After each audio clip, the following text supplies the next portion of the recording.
I'm 75 now, and I can't remember anybody except the Queen Bee. A routine security check turned chaotic one quiet evening at St. James's Palace. A royal car pulled up with a strangely heavy trunk and unusual plates. When a guard opened the trunk, he found Camilla's son inside, looking pale and tense, holding a sealed box of documents. Rumors spread quickly through the palace. Phones rang, and security rushed to respond. Soon, Prince William arrived, drawing everyone's attention. What did he do next? Everyone in the palace was shocked to see Camilla's son trying to escape the UK. Behind the high stone walls of Clarence House. Behind the sturdy walls of Clarence House, royal life usually went on smoothly. However, one day, this calm was disturbed. The Queen Consort's son, Tom Parker Bowles, usually stayed out of the limelight. He was a well-respected food critic and author who had avoided royal drama for years. That morning, Tom's name was the talk of the palace, and soon Britain, but for all the wrong reasons. He had not been part of royal duties, and his mother, Queen Camilla, often protected her children from public attention. However, even royal privacy has its limits. This limit was reached when palace guards noticed something strange. Palace aides said the day started like any other. Camilla was in her drawing room, going through papers and enjoying her morning tea. She often called her children for short, loving chats to stay connected amidst her busy life. However, this time, Tom did not call. He arrived unexpectedly a few hours before her meeting. Witnesses said Tom appeared rushed and distracted, not like his usual self. His black car entered through the private entrance, passing security as usual. But something caught the attention of Sergeant Whitmore, a careful palace guard. The car looked different from Tom's usual one, and the trunk seemed unusually heavy. At first, it seemed like a typical day, but soon concern arose. While Camilla and Tom talked about his new cookbook and a recent trip, guards exchanged worried looks outside. The car did not match clearance records. According to protocol, it needed a further check, even if it belonged to the Queen Consort's son. Whitmore discreetly radioed for backup. The usually calm courtyard was filled with tension. Two guards approached the car and checked it quietly. They assumed they would find nothing wrong, but he froze when one opened the trunk slightly. Inside was a large, locked metal case, too heavy for someone carrying just papers. "Sir, the guard needs you by the car," Whitmore said firmly as he entered the room. Tom looked up, startled. "Is there a problem?" he asked, sounding uneasy. Camilla frowned, not used to her family being questioned by palace staff. Still, she knew rules were rules and nodded for Tom to go. Outside, the atmosphere grew tense. "Just a standard check, sir," Whitmore explained, though his tone was sharp. "That trunk seems heavier than usual." Tom frowned. "It's nothing. Just personal items, manuscripts, notes, a few effects." The guards, however, weren't satisfied. Per palace protocol, locked containers require inspection, especially after recent security alerts. When they opened the trunk, the mood shifted instantly. Inside was a damaged metal box that looked well-traveled and seemed to hold secrets. "We'll need to check this, sir," Whitmore said again. Tom hesitated, clearly irritated. "You don't need to open that. It's personal, very personal." By then, Camilla had come outside, drawn by the commotion. Her face showed confusion and disbelief. "What is going on?" she asked sharply. Whitmore bowed slightly. "Your Majesty, we found a locked case in the vehicle. We need to inspect it." The courtyard went silent.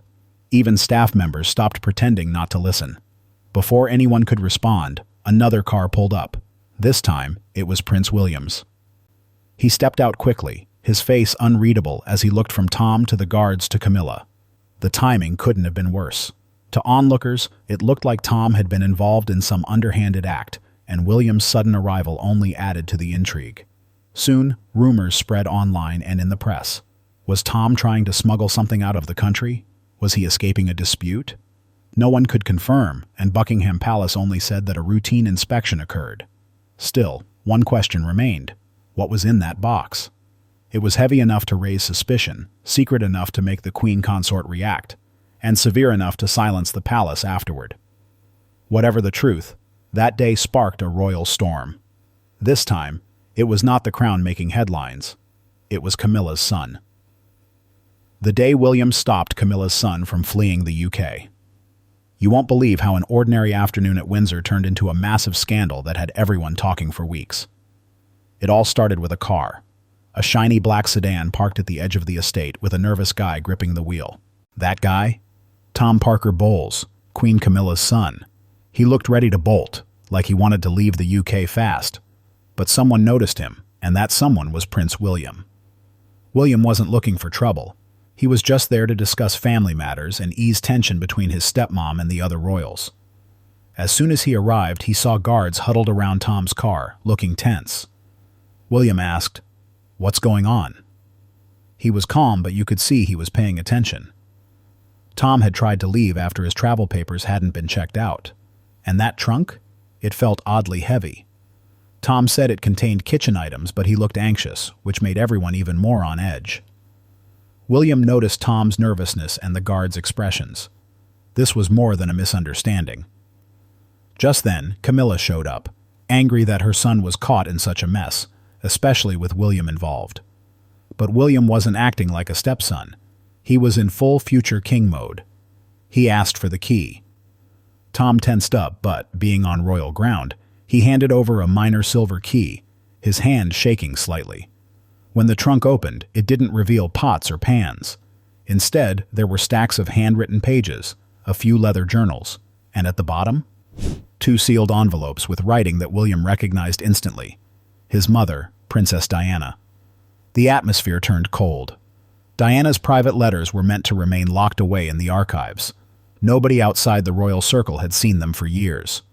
So how did they end up stuffed in Tom's trunk, ready to leave the country? Tom went pale, staring at his shoes. The guards stood still. Camilla remained composed, but that only made William feel worse. These weren't just random notes. They were Diana's words and emotions. The thought of them disappearing felt like betrayal. William closed the trunk slowly, knowing this wasn't the end. It was just the beginning. If Diana's letters could slip away, what else was missing? He told the guards to secure everything. No photos, no talk. Just a direct report to his office for investigation. They quietly loaded everything into Tom's car. Tom stayed silent, the weight of the situation heavy on him. Was this his doing, or was someone else involved? The answers were unclear, but the consequences were already starting. As the car door closed, it felt less like an ending and more like the start of a troubling situation. The palace didn't answer questions, but rumors spread quickly. What else was lost? Who approved this? And why was Tom, of all people, trying to take Diana's letters out of the UK? In short, secrets in the royal family are coming to light, no matter how hard they try to keep them hidden. The trunk, the betrayal, and a royal reckoning. One night at Kensington Palace, William locked himself in his private room and put a heavy trunk in the safe. He sent the staff away to have some privacy. When he finally opened the trunk, he was shocked by what he found. Inside were letters from Diana. She wrote about feeling stalked, having her phone tapped, and crying alone at night. She described being sidelined in her marriage while dealing with Camilla's influence over Charles. Further down, he found a diary page from just before her death. It left him frozen. In it, she wrote about secret meetings and real threats, ending with the chilling line, "If anything happens to me, it won't be an accident." He took a moment to take it all in. The letters were private and meant to remain secret. At the same time, Tom was at home, pacing and troubled by a recent argument in the courtyard. Camilla felt anxious. She knew William's investigation could reveal secrets she wanted to keep hidden. If he traced how the letters got from the vaults to Tom's trunk, it could lead to big trouble. William suspected someone inside the palace had stolen Diana's letters. The trunk contained more than just documents. It raised questions about the truth. In the dim light of his room, he couldn't sleep as he went through the growing pile of papers. At dawn, he locked the safe and prepared to meet his aides.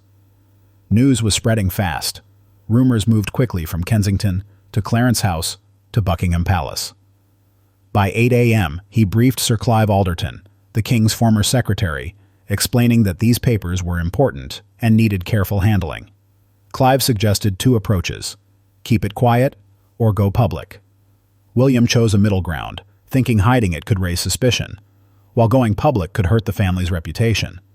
By mid-morning, he met with his lawyers and archivists to discuss the risks.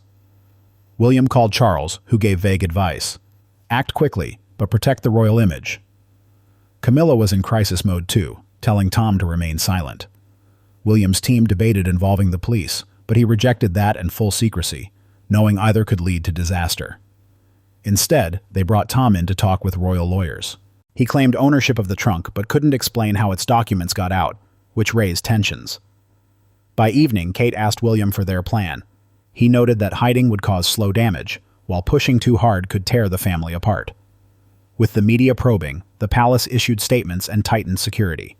Later, Camilla shared her worries with Charles over dinner. William faced 3 options: hide the truth, expose Tom, damage relationships, or share partial truths while keeping the worst hidden. Each choice had significant risks. The situation was serious. The trunk triggered a full investigation, and Camilla couldn't escape the fallout. The palace, meant to protect its legacy, was in chaos, revealing that someone was attacking their history. Secrets on the move. St. James's Palace is tense after Queen Elizabeth II's death. The monarchy now relies on old habits and rumors. Elizabeth controlled royal items carefully, tracking them among Windsor, St. James's, and Balmoral. If anything went missing, there would be an immediate investigation, which shows how fragile trust is within the royal family. Camilla is now the queen consort, but many people remain skeptical of her. Polls show she doesn't compare to Kate and William, leading to rumors about borrowed jewels and questionable loans. When Sergeant Miles Ashdown stops Tom Parker Bowles' car at Balmoral Gate, it is more than a routine check. Miles must protect Elizabeth's legacy and ensure no untracked items leave the palace. There are reports of missing items, including pearls, a diary, and letters. The palace says these are just paperwork snags. However, this situation could undermine the crown's stability, especially with Camilla involved. Behind the scenes, archivists check logs and guards review rules. They wonder if anyone has broken the guidelines. The system seems fragile and is caught between tradition and new power dynamics. If Camilla makes a mistake, it could cause a major scandal and hurt her position. The palace may look calm, but real problems are brewing beneath the surface. Shadows over Clarence House. The afternoon light filled Clarence House, making the shiny floors look unusual. Tension filled the room as Charles, Camilla, Anne, and William sat at a long oak table. The tension came from a velvet-lined box suspected to hold personal items of the late Queen, letters and papers meant to be kept private. Charles had called everyone to stop rumors from spreading, but news had leaked. Reporters were outside, and theories filled Twitter. Camilla insisted the Queen had given her the items for safekeeping. Anne argued that the Queen had kept track of everything. William tried to stay calm, but he became frustrated. He said the items were part of family history, not just keepsakes. Their argument escalated. Camilla accused him of hypocrisy about Catherine's jewels. William pointed out the difference between what was given and what was taken. Charles, torn between loyalty and duty, finally said, "You will step back from ceremonial duties." This collection belongs to history. Camilla protested, "I'm your queen." Charles replied, "The crown comes first." The door slammed, leaving the family in tense silence, with Charles wondering how to handle the situation ahead. The trunk that shook the crown. The door slamming at Clarence House was just the beginning. News spread quickly, and the story had blown up by breakfast. Charles boots Camilla after she grabs Queen's treasures. Whether true or not, the damage was done.